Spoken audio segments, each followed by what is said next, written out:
Salam sejahtera dalam kasih Tuhan Yesus Kristus. Berjumpa kembali dengan Penuai Bible Teaching. Dan pada edisi kali ini kita akan mendasarkan renungan kita dari 2 Samuel 20. Kita tidak akan membaca semua, tapi ada beberapa ayat saja yang akan menjadi fokus kita. Yang pertama ayat 1 sampai dengan ayat yang kedua. Kebetulan ada di sana seorang Dursila bernama Seba bin Bikri, orang Benyamin. Ia meniup sangkakala serta berkata, "Kita tidak memperoleh bagian daripada Daud. Kita tidak memperoleh warisan dari anak Isai itu. Masing-masing ke kemahnya, hai orang Israel." Lalu semua orang Israel itu meninggalkan Daud dan mengikuti Seba bin Bikri. Sedangkan orang-orang Yehuda tetap terpaut kepada raja mereka, mengikutinya dari sungai Yordan sampai Yerusalem. Kemudian kita lompat ayat 4. Berkatalah raja kepada Amasa, "Kerahkanlah bagiku orang-orang Yehuda dalam 3 hari, kemudian menghadaplah lagi kemari." Lalu pergilah Amasa mengerahkan orang Yehuda, tetapi ia menunda-nunda tugas itu sampai melewati waktu yang ditetapkan raja baginya. Bapak Ibu Saudara yang dikasihi Tuhan, PBT pada hari ini diberikan tema bahwa karakter kita akan menentukan berkat ataupun kutuk dalam hidup kita. Mungkin bahasa kutuk terlalu menyeramkan ya.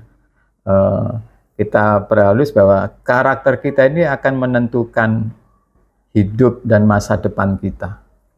Oke, saya ulangi. Karakter kita akan menentukan hidup dan masa depan kita. Nah, di sekolah kita ataupun di gereja ataupun di kehidupan sehari-hari, konteksnya bangsa dan negara, karakter itu selalu menjadi kebutuhan dasar dalam pelaksanaan program pengembangan sumber daya manusia. Orang mungkin dari waktu ke waktu akan mulai berubah paradigmanya. Kalau zaman dahulu, orang berpikir orang pintar itu adalah orang yang nilainya bagus, angka-angkanya bagus gitu kan. Tetapi dalam satu dinamika, dalam satu proses, dalam satu perubahan zaman, orang semakin berkembang.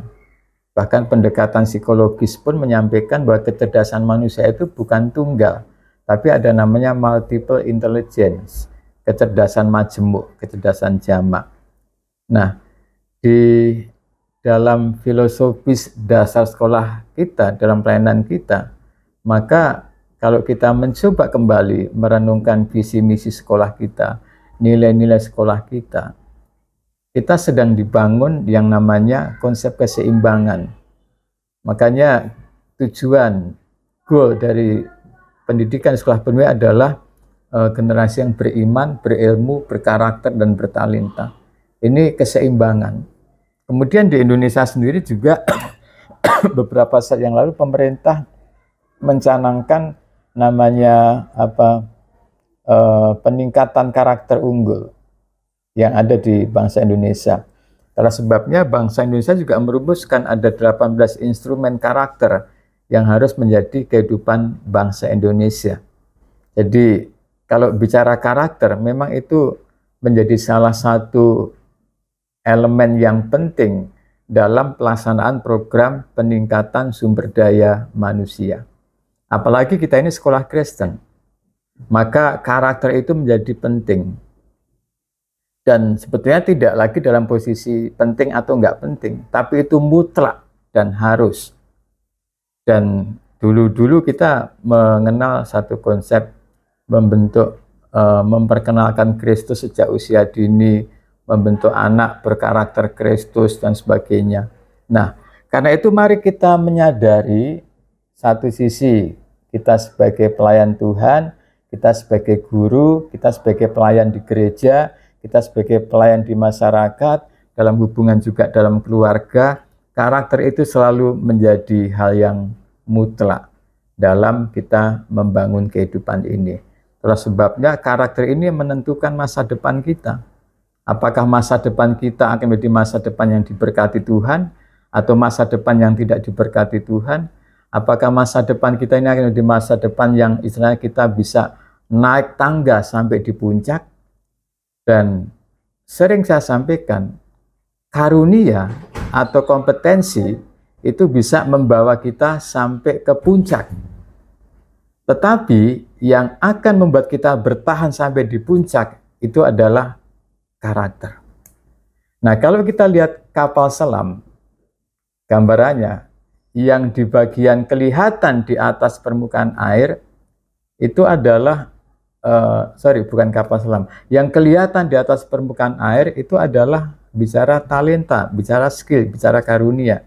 Tapi kenapa kapal yang sebegitu besar, muatannya juga sebegitu banyak, ada bus, ada truk, ada manusia, ada motor, ada mobil, tapi kenapa tidak tenggelam? Karena di bawahnya itu analogi karakter yang menopang kompetensi yang ada di atasnya. Nah, itulah sebabnya mari kita renungkan betul bahwa karakter kita ini akan menentukan masa depanmu. Karaktermu menentukan masa depanmu. Nah, dari ayat-ayat yang kita baca, kita lihat kembali ke konteks Alkitab. Ada orang namanya Seba.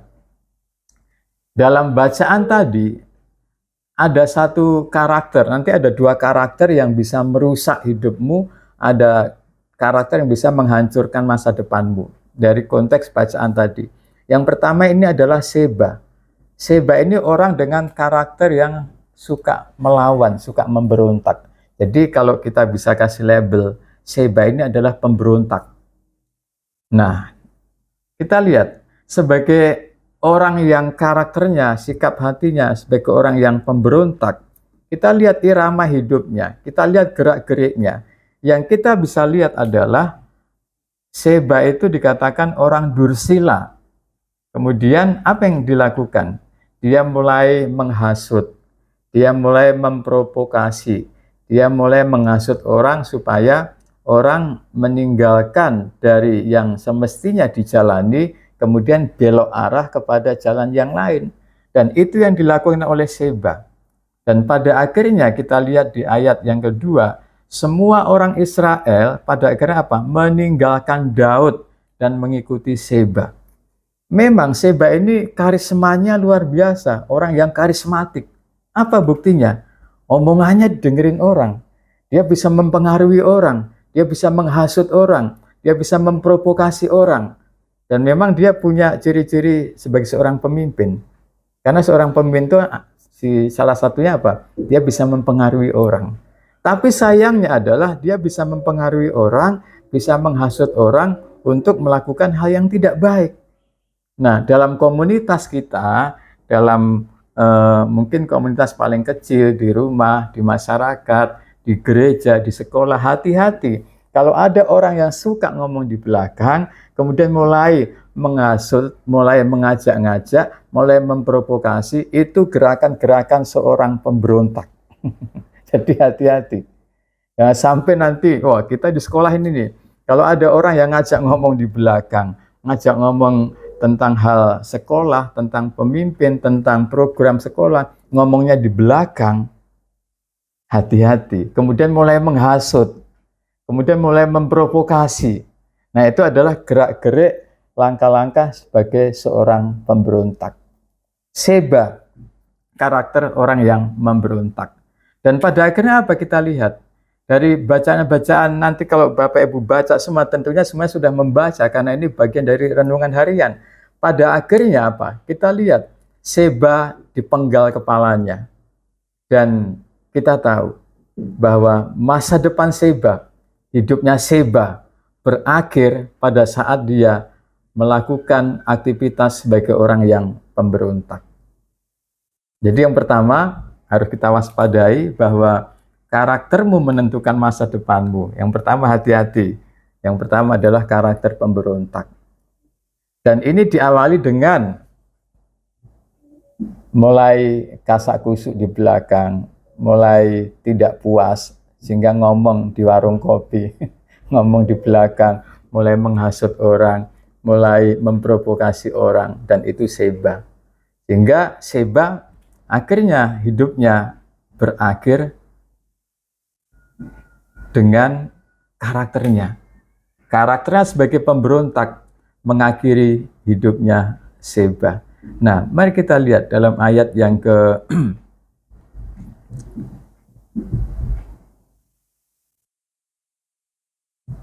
ayat yang ke-22. Kemudian masuklah pula perempuan itu dan berbicara pada seluruh rakyat dengan bijaksana. Sesudah itu mereka memenggal kepala Seba bin Bikri dan melemparkannya kepada Yoab. Yoab meniup sangkakala, lalu berserak-seraklah mereka meninggalkan kota itu, masing-masing ke tempatnya. Maka pulanglah Yoab ke Yerusalem kepada raja. Seba ini orang yang karismatik. Omongannya didengar, perkataannya didengarkan orang. Seba ini orang yang kompetensinya luar biasa. Terbukti dia bisa mempengaruhi orang, bisa membawa orang untuk mengikutinya. Ini kalau orangnya nggak karismatik, nggak mungkin bisa. Kompetensinya luar biasa. Tetapi apa? Hidupnya berakhir dengan kepalanya dipenggal. Karena apa? Dia seorang pemberontak. Akhirnya karakter Seba menghantarkan Seba hanya akhir hidupnya bukan happy ending, tapi hidupnya berakhir dengan kepalanya dipenggal. Jadi yang pertama hari ini kita merenungkan bahwa karaktermu itu menentukan masa depanmu. Contoh yang pertama, karakter seorang pemberontak. Seorang pemberontak gerak-geraknya diawali dengan apa? Suka menghasut orang, suka memprovokasi orang. Kalau ada persoalan, ada masalah, dibicarakan di belakang, di warung kopi, bukan dibicarakan secara struktural dalam sebuah lembaga. Nah, kalau ada orang-orang seperti itu yang mendekatimu untuk menghasut, mendekatimu untuk memprovokasi, dia orang yang karakternya pemberontak. Hati-hati, sekali lagi, talenta kita, karunia kita bisa membawa kita naik, tapi karakter yang membuat kita bisa bertahan di sana. Contohnya adalah Seba. Karena itu Bapak Ibu Saudara yang dikasih Tuhan, keluarga Penueh, mari waspada dengan karakter kita. Karena karaktermu menentukan masa depanmu. Nah, di edisi berikutnya kita akan belajar karakter yang kedua. Jadi hari ini kita cukup belajar satu saja karakter yang harus kita waspadai, yaitu karakter pemberontak.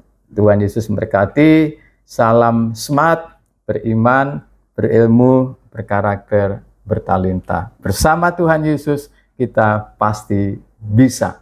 Amin.